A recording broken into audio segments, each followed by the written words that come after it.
শ্যামন্তিকা শৰ্মা আৰু নয়ন নীলিমৰ সেই মধুৰ মধুৰ প্ৰেম কাহিনী আৰু বিচ্ছেদৰ কথা শুনোৱা হওকচোন। 2002 চনৰ ৰংমন নামৰ এখন চিনেমাৰ শ্বুটিঙত প্ৰথম দেখাই নয়ন নীলিমক আকৰ্ষণ কৰিছিল শ্যামন্তিকাই। আৰম্ভ হৈছিল প্ৰেম নামৰ ৰঙীন যাত্ৰা। এই বান্ধোনে মেলি দিছিল দুয়োকে সাফল্যৰ দুৱাৰ। মানুহৰ মনত পাইছিল এখন সুকীয়া খাইছিলেও একেলগে, নাচিছিলেও একেলগে, আনকি কোনো লোকক সহায় কৰিবলৈ দৌৰি গৈছিলেও একেলগে দুয়ো। কিন্তু সময়ৰ প্ৰাক চক্ৰত দুয়োৰে মধুৰ মধুৰ লগা এই প্ৰেম কাহিনী ফাট মেলিলে। দুয়োৰে মাজত জেদ ভুল বুজাবুজি ইমানেই বেছি আগবাঢ়ি গৈছিল যে শ্যামন্তিকা এটা সময়ত অন্য এজন ব্যক্তিৰ সৈতে বিবাহ পাশতো আবদ্ধ হৈছিল।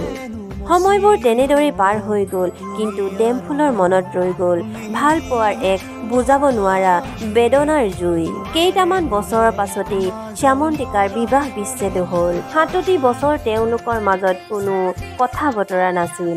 অৱশেষত টেলিভিছনৰ পৰ্দাত দুয়ো মুখামুখি হ'ল পোন প্ৰথমবাৰৰ। দুয়োৰে মাজত বৰ্তমান সম্পৰ্ক নাই যদিও নাই কোনো জেদ। অৱশেষত এটা কথাকেই কওঁ, কিমান দুখ আৰু বিশ্বাসঘাতকতা নয়ন নীলিমে পালে যে এটা হেণ্ডশ্বেকৰো যোগ্য নহ'ল শ্যামন্তিকা।